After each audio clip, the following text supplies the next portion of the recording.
¿Qué tal? Qué bueno que están con nosotros en el noticiero más veloz del planeta. 10 a las 2, información a ritmo digital. La 1, con la develación de una placa, la entrega de las instalaciones y como testigo el presidente López Obrador, fue inaugurado el Aeropuerto Internacional Felipe Ángeles, el AIFA. Previo a la apertura de actividades en la conferencia matutina celebrada en las instalaciones del propio aeropuerto, el presidente dijo lo siguiente. Pienso que está al 100 el aeropuerto, completamente concluido. Pueden bajar aviones las 24 horas,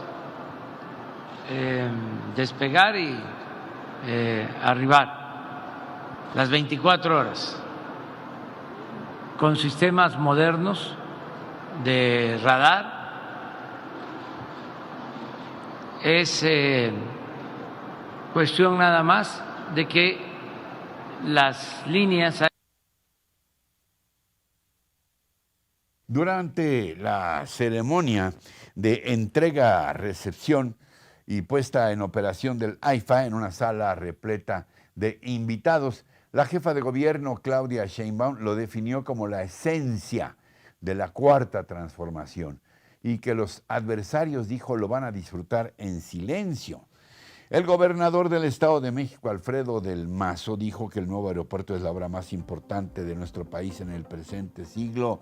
El gobernador de Hidalgo, Omar Fayad, elogió la labor del ejército por el tiempo récord que beneficiará a toda la zona metropolitana del Valle de México y dijo que la ventaja del aeropuerto es que después se pueden ir a comer barbacoa a Hidalgo. Frente al presidente López Obrador y en una sala repleta de invitados, el secretario de la Defensa Nacional, general Luis Crescencio Sandoval, concluyó su discurso con una misión cumplida. La 2. Al llegar al Aeropuerto Internacional Felipe Ángeles, lo primero que te recibe es el polvo de las obras recién construidas, hechas con prisa, pintura fresca y flores marchitas recién plantadas. No solamente los invitados especiales estaban presentes en las instalaciones del aeropuerto, el AIFA, eran cientos de acarreados que coreaban el estribillo de "es un honor estar con Obrador, es un honor estar con Obrador". El 21 de marzo, en un aniversario más del natalicio del Benemérito de las Américas, Benito Juárez, fue el marco de la inauguración del AIFA. El día inició a las primeras horas de la mañana, cuando se tenía programada la salida de un avión de Aeroméxico rumbo a Villahermosa, Tabasco, a las 6:30 de la mañana, pero se elevó finalmente hasta las 6:50, 20 minutos después, previa al baño con los chorros de agua por ser el primer viaje del AIFA. Antes de la ceremonia oficial, una orquesta de niños y adolescentes oaxaqueños recibió al presidente con la música de Por los Caminos del Sur. Después de la ceremonia de apertura, otra de las orquestas típicas le tocó Dios Nunca Muere, músicos que fueron vestidos de ropa autóctona típica. Pero esa nube de polvo de concreto pulverizado acompañado de niebla y smog estuvo presente en todo el evento. Pero los que se llevaron la mañana fueron los vendedores ambulantes que, afuera de la construcción principal, vendían, y también adentro en los pasillos del aeropuerto, vendían los muñequitos con la imagen de López Obrador, la taza estampada con la foto de Benito Juárez y hasta tlayudas y otros antojos. También se lograba ver a los vendedores de piedras de cuarzo para cargar energía, o la playera con las fotografías del presidente de México y, claro, del general Felipe Ángeles. Destacó la larga fila que se formó frente a la canasta de esta mujer, bueno, la veíamos hace unos momentos ahí, que vendía tlayudas. Y bueno, también hubo venta de alimentos de los llamados chatarra. Se veían en la larga cola de las tlayudas invitados, ayudantes, choferes y hasta elementos de la Guardia Nacional. Aquí está la señora de las tlayudas. Tras largas horas de ayuno, una rica tlayuda con salsa roja o verde y nopales fue la gloria en ese páramo que envolvía el polvo de la obra recién terminada. Hoy en la conferencia matutina, López Obrador, al referirse a la vendedora de tlayudas, la defendió contra expresiones racistas y preguntó, pues, ¿qué querían? ¿Hamburguesas? La 3. Y sobre el impacto mediático y político de la inauguración, hablé esta mañana con el maestro Enrique Pérez Quintana, un reconocido analista político y prestigioso experto en medios de comunicación. Pregunta abiertísima. ¿Cuál tu diagnóstico, cuál tu opinión sobre lo que vivimos ayer en mensajes, en imágenes, en fin, en lo que ha significado esta apertura, la inauguración del aeropuerto internacional? Bueno, eso dicen, el aeropuerto internacional Felipe Ángeles. Enrique. Bueno, la pregunta abiertísima solamente nos deja una opción, que es una respuesta abiertísima también, y es que lo que vimos ayer, lo que estamos viendo y lo que vamos a ver, que es lo más importante ahorita, es que tenemos que percatarnos que con esta inauguración del aeropuerto se inicia toda una corriente de propaganda que nos lleva al concepto de que toda comunicación desde el gobierno es propaganda. Aunque se diga en la mañanera que es información, eso no es cierto, es propaganda. Con la inauguración del aeropuerto inicia esta corriente que impactará temas coyunturales, temas que están ahorita presentes en la conciencia y en el interés nacional, como es la revocación de mandato, y retroalimentará también el discurso de los candidatos a los 6 gobiernos estatales que se disputarán en junio. Ellos van a tener un discurso en el que van a poder decir: el presidente López Obrador sí cumple, la Morena sí cumple. Entonces, el eslogan de propaganda ya fue expresado por el general secretario Crescencio Sandoval, y es misión cumplida. Es decir, de ahí se desprenderán los conceptos que van a ensalzar la figura del presidente López Obrador, el culto a su persona en el tono que ya expresaron los gobernadores de Hidalgo, Estado de México y la Ciudad de México el día de ayer, agradeciendo al presidente y reconociendo como una virtud la construcción del AIFA.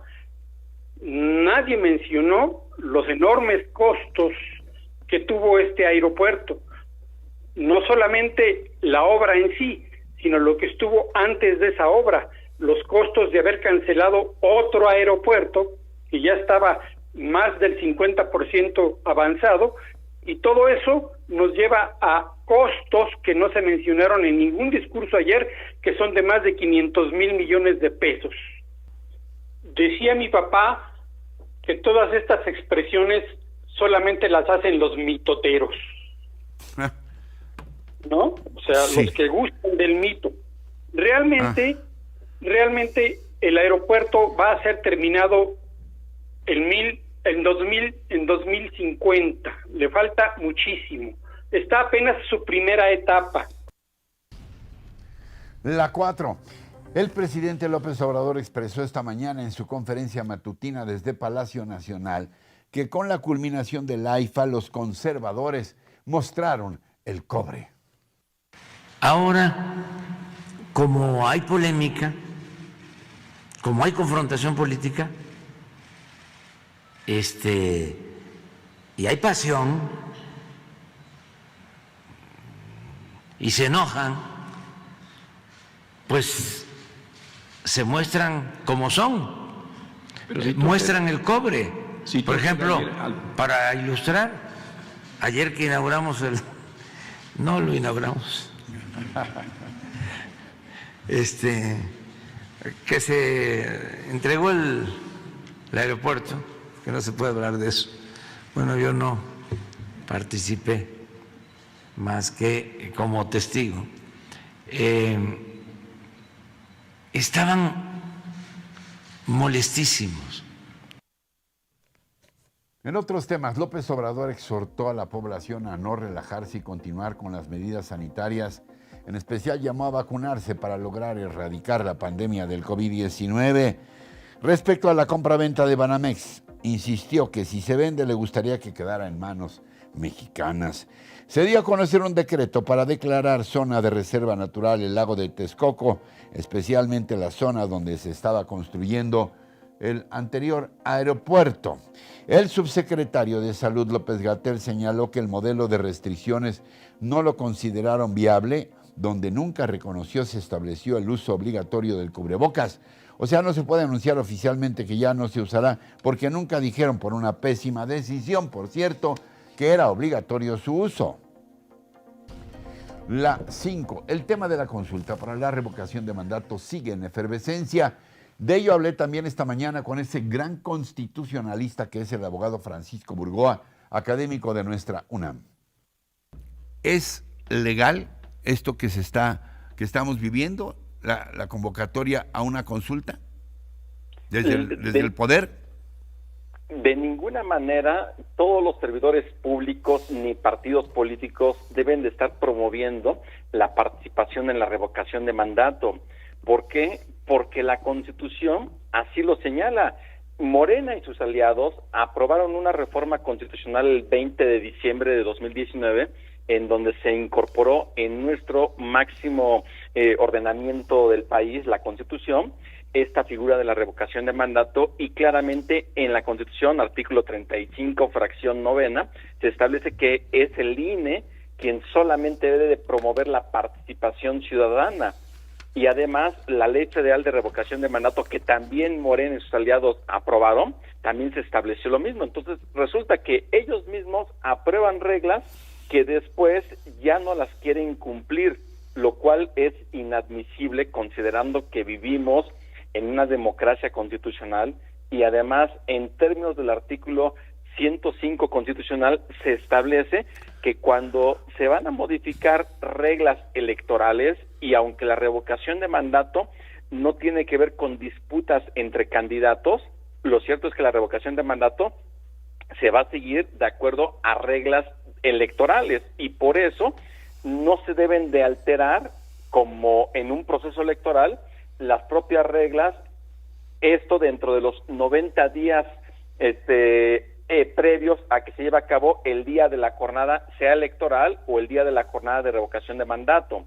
No se pueden cambiar las reglas en pleno proceso, lo cual, por eso fue que señaló el pasado viernes por la noche, la sala especializada del Tribunal Electoral del Poder Judicial de la Federación ya indicó que, si bien es cierto, esta interpretación que aprobó el Congreso y que ya fue publicada en el Diario Oficial de la Federación el 17 de marzo pasado, no es vigente, pero no aplica para este proceso de revocación de mandato, y así también el día de ayer lo confirma el Instituto Nacional Electoral. La 6. Y como todos los martes, el privilegio de su palabra es Ana María Olabuenaga y su bala de terciopelo, hoy referida a la revocación de la revocación. ¿Darle a la gente un arma para defenderse de los políticos y protegerse así de un mal gobierno? No parece mala idea. Un arma para usar una sola vez, fulminante, que nos saque de las verdades a medias, de las mentiras completas, de la realidad maltrecha, de la aridez de resultados y la oscuridad de destino. Un arma con la que corrijamos la decisión equivocada y comencemos de nuevo. No, en verdad no está mal. La duda y la desconfianza, Ricardo, auditorio, empiezan cuando no entregan a la gente la bala de plata, sino que el político se la guarda en el bolsillo. A cada paso la saca para admirar su brillo, la acaricia, la cubre de vaho, la pule. Esta es mi bala, mi hermosa bala de plata. Esta es la buena. Pónganme en la mira. ¿Cómo creer en un desvarío tan grande? De la misma manera en que no sería digno de confianza el vampiro que anduviera por el mundo cargando su propia estaca de madera y diciendo todo el día: úsala en contra mía. Eso es lo que pasa con la revocación del mandato. Por eso a muy pocos interesa. Los que están de acuerdo con el presidente no la necesitan, y los que no lo están no creen en ella. Nació torcida. No, Ricardo, esta no es una revocación. Esta es una ratificación, no solo de la popularidad del presidente, sino también de que la política de México está llena de tramposos dispuestos a corromper hasta las leyes que ellos mismos escriben e inauguran. La 7. Hartos de la inseguridad que viven todos los días en las carreteras del país, transportistas llevan a cabo un paro nacional en diversos puntos de la geografía. Los integrantes de la Alianza Mexicana de la Organización de Transportistas, la AMOTAC, denuncian robos y hasta asesinatos por parte de cada vez mayor número de bandas criminales. Ante esta situación, piden que la Guardia Nacional los proteja mientras transitan por caminos de su jurisdicción. Los transportistas se han manifestado hoy en la Ciudad de México, el Estado de México, Veracruz, Guerrero, Hidalgo, Michoacán, Puebla, Quintana Roo, Aguascalientes, Tlaxcala y Jalisco. Además de mayor seguridad, los transportistas exigen que las corporaciones policíacas dejen de extorsionarlos, que disminuya el costo del peaje, que baje el precio del diésel y que se prohíba la circulación de vehículos de doble remolque. La 8. Esta mañana Banorte, de aceptar comprar Banamex, anunció que invitaría a todos los empresarios y a la población en general a sumarse como inversionistas. Su presidente Carlos Jan González informó que si se decide por la eventual operación de compra, Banorte buscaría que Citibanamex quedara en manos de todos los mexicanos. Agregó que están a la espera de que se dicten las condiciones de venta y que si estas son favorables se convocaría a ciudadanos y empresarios a recuperar el Banco Nacional de México y a conformar a un campeón mexicano de la banca. Banorte, en los últimos 10 años, ha establecido una amplia red nacional de más de 1,000 empresarios en 6 consejos regionales y 33 consejos locales, lo que representa sectores de la industria, el comercio, los servicios y la construcción. La 9, día 27 de la invasión de Rusia a Ucrania.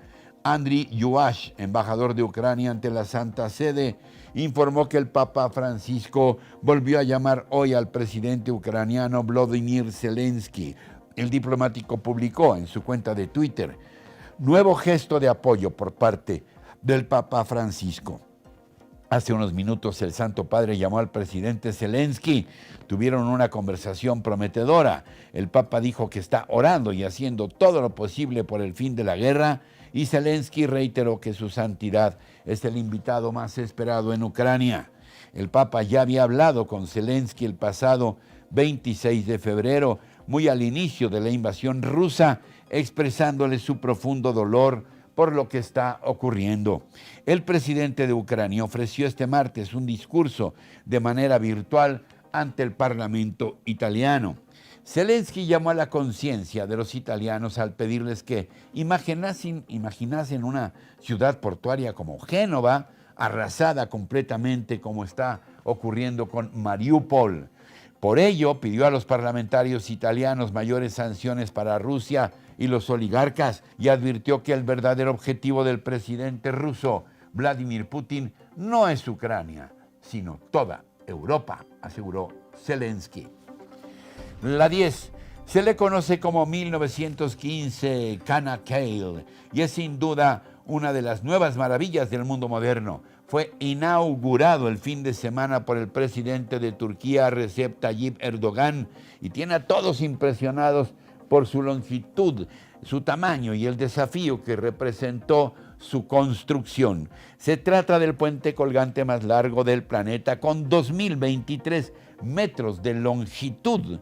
Esta construcción, que une prácticamente Asia con Europa, tuvo un costo de 2.500 millones de euros y para transitar por ella hay que pagar un peaje de 12 euros, que bien valen la pena, ya que simplifican enormemente la movilidad de los habitantes de esta zona del mundo, que antes tenían que recurrir a un ferry para cruzar de un lado al otro. Entre los datos que llaman la atención de esta espectacular edificación están las gigantescas torres de 318 metros de altura, pintadas obviamente con los colores de Turquía. En la construcción del puente, que forma parte de un proyecto mucho mayor, de 89 kilómetros que incluye una autopista, participaron 5,000 trabajadores en un plan que nació hace 5 años. El puente 1915, Canacale, tiene muchos simbolismos. 1915 fue el año de la batalla de Galípoli, o Canacali y Salisbury, librada en este mismo entorno en el marco de la Primera Guerra Mundial.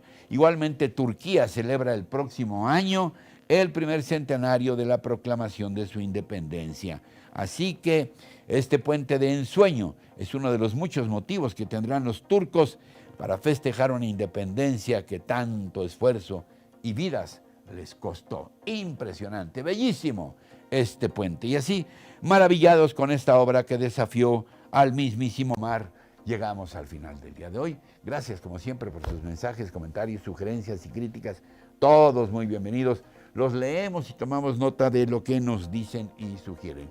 Y recuerden que tenemos una cita de lunes a viernes en 10 a las 2 y en todo momento con nuestros contenidos completitos en nuestras redes sociales y por supuesto aquí en nuestra página rochainforma.com. Hasta entonces, hasta siempre.